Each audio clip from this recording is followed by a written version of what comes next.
I am Ferdinand Marcos, and I am the President of the Republic of the Philippines.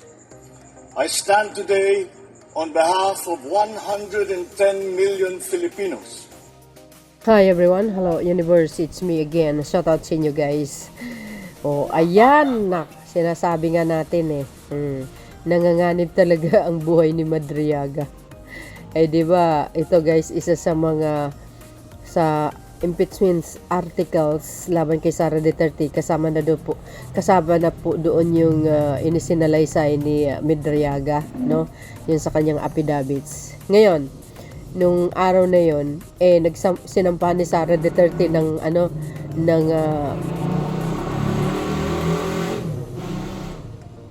kaingay. Hi everyone, hello universe, it's me again. Shout out sa mga Marcos Lily supporters, Filipino and OFW. Ayan, shout out sa inyo guys. Meron tayong upload videos. Nako, matindi ito guys ha. Oh, si Madriaga tinangka ang kanyang buhay. Di ba guys, ang isa sa mga article of impeachment laban kay Sara Duterte, kasama po doon yung mga isinalaysay niya, yung affidavit niya. Nabanggit yan sa House Committee on Justice. Ngayon, yung araw na yon, sinampahan ni Sara Duterte guys, si Madriaga ng perjury ba yon? Correct me if I'm wrong. Ngayon, after a day yata, ito po guys ang balita. Siguro sa mga ibang nanonood dyan nalaman. Bakit kanyo? Ayan, sabi ng One News. Nako guys Ayan 500 million, 1 billion bribe offered to Madriaga to avoid testifying against VP Sara. Sabi po ng kanyang lawyer, oh my goodness, guys. Sabi na nga ba nanganganib talaga ang buhay nito. Wow, ang laki 5 million to 1 billion. goes. I think it's too late na. Wala na na yung affidavit niya nasa mismo nasa kamay na ng I think NBI or Ombudsman or GOJ. Wala na guys it's too late na tapos ito si Sara kung kailan kumilos naumpisahan na yung hearing ng House Committee on Justice sa kanyang impeachment trial, di ba? Di ba? After 10 days dapat masagot niya yung mga aligasyon laban sa kanya. Wow, my goodness, ang laki ng pera yun guys ayan basahin ko sa inyo Vice President Sara Duterte alleged former aide Ramel Madriaga reportedly received a massive bribe offer to stop testifying against the Vice President. His lawyer claim, sabi sa inyo umiiral na talaga mga pera nila. Kaya ng bayaran ng mga tao. Sino kaya yung nagbayad sa kanya na yan? Nag-offer. Diba? 500 million. Wow, to 1 billion. Oh my goodness. Ang laki nyo guys Pero tingnan nyo naman. I think hindi makukuha sa bayaran nito si Madriaga. Wala, tuloy-tuloy na ito. Kaya medyo tagilid na si Garutay. In an interview with the One News Storycom, attorney Raymond Pollard, Madriaga's legal counsel said the offer ranges from 500 million to 1 billion. Oh my goodness. Ang laki nito guys According to Pollard, Madriaga was told he did not need to recant his previous statement. But he should refrain from testifying against VP Sara. Nako, paktay ka ngayon, Garutay. Sinampahan niya ng kaso. Bakit ngayon lang? Tinaon niya pa. Di ba? Dapat noon pa niya sinampa ng kaso. Parang obvious May 500 million to 1 billion dito. Name your price. What? Daming pera You don't need to recant. Basta wag ka lang magtestigo.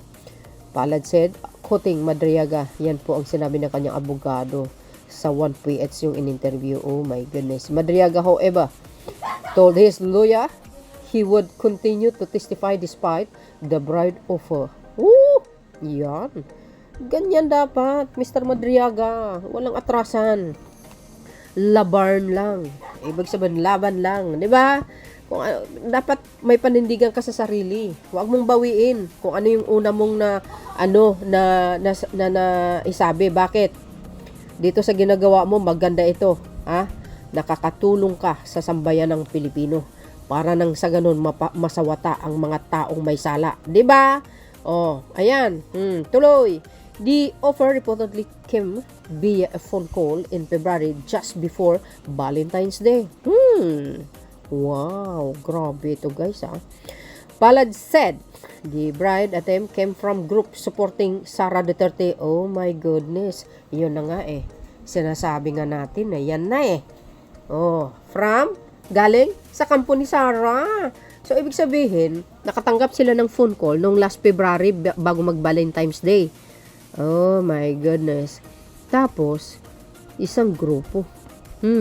Tangkang pagsuhol kay Madriaga galing sa kampo ni Sara Duterte. Oh my goodness. Ano ba yan? 'Di ba? Ito guys, may source tayo 1PH News. Tuloy.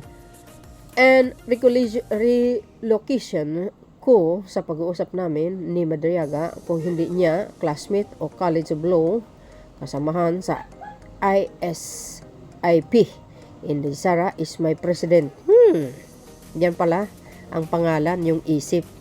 Kaso walang isip, wala naman knowledge ito, kaya hindi kaya magpangulo guys.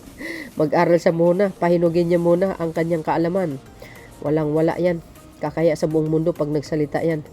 Puro kodigo, diba? Puro basa-basa. Lahat naman tayo magkakayahan. Ibig sabihin, dapat mayroon kang sapat na experience para mamuno ng bansa. Like, lagi kong ini-example ang Pangulong Marcos Jr. The best yan guys Pinaka the best na Pangulo sa kasaysayan ng Pilipinas. Ikaw ba naman, biro mo magsasalita ka doon sa United Nations. Wow. Madriaga had previously claimed he served as a VP Sara Bagman during her 2022 election campaign. Matindi ang isiniwalat ito mga kababayan Yung mga campaign na funds ni Sara galing sa Pogo. Sinabi niya, diba? Sabi niya. So, I think, guys, dahil tinanggihan niya itong pera na ito na napakalaki, tinangka ang kanyang buhay, guys. Tinangka. Bakit kanyo? Ito, basahin ko sa inyo, para kompleto detalyado. Shoutout. So, sabi dito, mga kababayan, tingnan. Nagsagawa ng investigation ng National Bureau of Investigation sa umanay tangka sa buhay ni self-confessed Bagman Ramil Madriaga sa Metro Manila District Jail Annex 2 Buildings Camp Bagong Diwa noong March 4. Idinatalye ni Madriaga sa NBI ang insidente noong March 3 kung saan isang deteni ang gumit-git sa kanya at tangkang may bubunutin sa likuran ang lalaki. Itinulak siya ni Madriaga at sumigaw kaya nasakluluhan agad ng mga jail guard. Hiniling na rin niya sa autoridad na mailipat siya ng piitan. Diba? Totoo? Yan. Ngayon, sinong ang may pakana nito? Ay nung bala mag-isip guys. You know what I know? No? Sabay ganun. Parang ganun Sino kaya yun? Well, talagang ganyan ang buhay. Biro mo tinanggihan niya yung pera. Before the Valentine's Day. Tinanggihan niya. Sino nag-offer? Galing daw sa grupo ni Sara Duterte. Mga after a week, ayun, tinangka ang buhay niya. Siguro, baka ang datingan dito guys yung baka kapwa niyang ditini ang pinag-utusan, nakitili ng kanyang buhay. Mabuti ka mo na itulak niya dahil kung hindi, wala, madido siya talaga. Di ba? Kaya ayan na siya. Sana talaga mailipat siya talaga ng kulungan. O kaya doon mismo sa House of Representatives, pwede din siya doon guys di ba? O at least nag-iisa lang siya doon. Mas delikado talaga buhay niya. Kung doon sa BJMP, wala Baka hindi abuti ng next year ito. Tapos na ito, mga kababayan. At saka isa pa yung lahat ng kanyang salaysay, talagang makikita mo talagang talagang may kumbaga may ika nga credible ang kanyang mga salaysay guys talagang may pawang katotohanan at saka nag-under oath ito mga kababayan. Ito po ang nakakalungkot, di ba? Kaya nga sabi ko, ang ating mahal na Pangulo, laging mahigpit dapat ang kanyang security kasi sa mga threat sa kanya talaga naman hindi natin alam maaring mangyari. Dahil alam niyo kung bakit nasabi ko to, kasi ang Pangulo hindi nila kayang pabagsakin kasi talaga hindi nila kayang pabagsakin ang Pangulo. Matalino si PBBM hindi kaya. Dahil siyempre ba naman ano naman ng kagagalit mo sa Pangulo, wala naman siyang kaaway, wala naman siyang naginawang masama. Nagtatrabaho lang yung tao. So I think the other people siguro, the only way to to oust the president is yun lang. Kitilin mo ang buhay niya, ganun Yun lang yung paraan para lang sa ganun mabawi mo ang Malacanang. Pero I think God will not allow that. God always protected our President PBBM kasi he is so mabait naman talaga at very kind nito. Walang alam ito kundi kundi tumulong sa kapwa Pilipino, no? Lalo na yung mga mahirap. Ang dami niya kayang magagandang programa. So, I hope na mahigpit ang security ni Madriaga guys kasi delikado talaga. Hindi natin alam guys kung nasaan na siya ngayon baka nasa House of Representative or ililipat talaga siya sa ibang kulungan. Ganon ang mga tao. Daming salot sa Pilipinas pag hindi na ko ang gusto idadaan sa pagkitil. Grabe. Pero I think yung mga ganyang klaseng gawain kahit kailan hindi mananalo yan sa eleksyon kung sino man mga tao na yan. Di ba guys? Hindi lang yan, ito. Sabi po ng DCRH dito guys, inimbestigahan kung may impeachment link.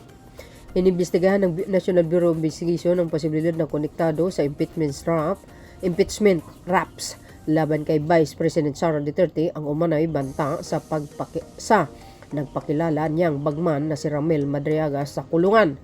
Sabi sa DCRH News ni NBI Director Attorney Melvin Matibag, sinisilip ng Bureau ang lahat ng anggulo sa ipinag-utos na niyang investigasyon. Nagpadala na niya siya ng ilang ahente sa Kambagong Diwa sa Taguig City para mabantayan ang seguridad ni Madriaga. Nako po, ilipat nyo na lang yan, mas sigurado. Diba? Pero sa panig ng Bureau of Jail Management and Penology, walang banta sa buhay nito sa kulungan. Agay, sala lang talaga. Una nang sinabi ng kampo ni Madriaga na may nagtangkarin o manong manuhol sa kanya ng hanggang 1 billion kapalit ng hindi pagtistigo laban sa pangalawang Pangulo. Parang iko-connect mo yung dots. Sino nga ba? Diba? Parang, kung ano inisip nyo, baka yun na yun. May ugong din daw sa kulungan tungkol sa hanggang 5 million pabuya para sa sino mang makapatay sa kanya sa loob ng sildang. Ay, ganun pala yun. 5 million ang ulo nung kung sino man ang gustong, kung sino yung makakitil ng buhay niya. Aba, guys hindi biro na ito So ibig sabihin yung 1 billion, yun yung soul sa kanya para hindi magtistigo. Pero yung 1 billion pala, yun pala ang suhol ng tao kung sino man ang makakitil sa buhay ni Madriaga. Aba! Di ba? Mabuti ka mo itinulak niyo yung inmate niya dahil kung hindi, nadido siya. Aba, interesado sila dito, guys, 5 million 'yan. Hindi nga nila magamit, siyempre ibigay sa pamilya nila. Kung sino man ang makakitil sa buhay ni Madriaga. Aba, delikado talaga buhay nito, guys, Noong Miyerkules, kinasuhan ni Duterte ng perjury. Tama nga, si Madriaga dahil sa malisyoso, walang batayan, umano ang akusasyon nito. Talaga lang ang mali, ginawa mong tama, ang tama, ginawang mali. Kasi lahat yun, mga salaysay ni Madriaga, talagang solid yun, guys, Talagang pawang katotohanan naman ang kanya mga sinasabi. Ikaw ba naman matagal na ng na nasa tabi ni Sara Duterte nung panahon na yun. Ika nga, bagman niya, di ba? Siyempre, ibig sabihin, lahat ng kilos ni Sara Duterte, alam na alam niya. Kaya yung mga affidavit niya, yun yata ang kinatatakutan ni Sara Duterte, kaya nag-file ng kaso laban sa kanya. Perjury. Kasinungalingan. What? Matatandaan ginigiit ni Mardiaga, nagsilbi siyang bagman ng Vice Presidente noong 2022 election campaign. Ay, di ba? Ang sabi nga, yung campaign fund siya galing sa Fogo. Nako, mabuti binan ng Pangulo. Oh my goodness. So yun guys, ano po ang masasabi nyo dito? Abangan po natin ang mga kaganapan sa susunod na mga araw. Next naman. So yun mga bes, ang aking pinaka latest updates. Thank you for watching. Like and comment. Follow me. Don't forget to hit the button bell para lagi kayong updates. Okay? Thank you guys for watching again. Bye na bagus. God bless Philippines. There's more guys. Bye everyone. Bye guys.